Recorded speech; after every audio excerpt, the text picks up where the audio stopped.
Point programme में एक बार फिर से आपका स्वागत है। आज का विषय है क्या है अनुच्छेद 361। सबसे पहले जानते हैं ये चर्चा में क्यों है। हाल ही में पश्चिम बंगाल के राज्यपाल पर राजभवन की एक महिला कर्मचारी ने छेड़छाड़ का आरोप लगाया है।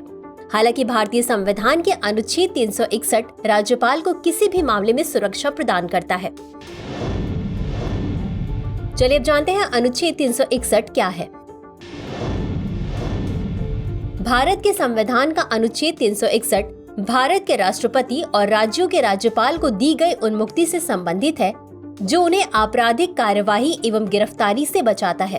अनुच्छेद 361 के अनुसार राष्ट्रपति अथवा राज्यपाल या राजप्रमुख अपने पद की शक्तियों के प्रयोग और कर्तव्यों के पालन के लिए उन शक्तियों का प्रयोग और कर्तव्यों का पालन करते हुए अपने द्वारा किए गए किसी कार्य के लिए किसी न्यायालय के प्रति उत्तरदायी नहीं होगा। इस प्रावधान में दो महत्वपूर्ण उपखंड भी हैं। राष्ट्रपति या किसी राज्य के राज्यपाल के खिलाफ उनके कार्यकाल के दौरान किसी भी न्यायालय में कोई भी आपराधिक कार्रवाई शुरू नहीं की जाएगी या जारी नहीं रखी जाएगी।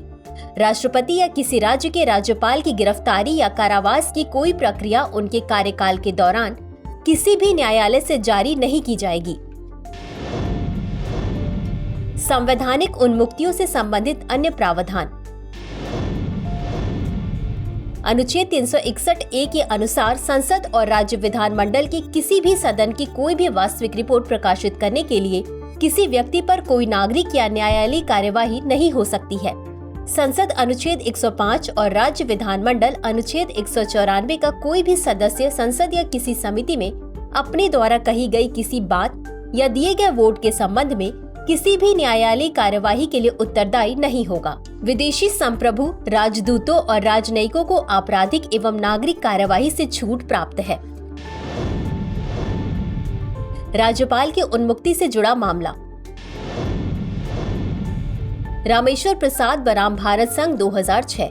सुप्रीम कोर्ट ने माना है कि अनुच्छेद 361 के संदर्भ में राज्यपाल को पूर्ण उन्मुक्ति प्राप्त है।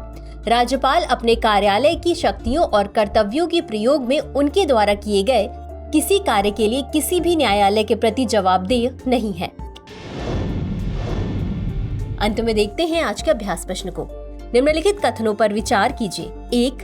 किसी राज्य के राज्यपाल के खिलाफ उसके कार्यकाल के दौरान किसी भी न्यायालय में कोई आपराधिक कार्रवाई शुरू नहीं की जाएगी।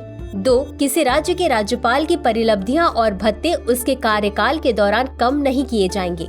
उपर्युक्त में से कौन सा या कौन से कथन सही है या सही है? A केवल 1, B केवल 2, C 1 और 2 दोनों, D न तो 1 और न ही 2। इस प्रश्न का उत्तर कमेंट बॉक्स में जरूर दें। आज के लिए बस इतना ही। धन्यवाद।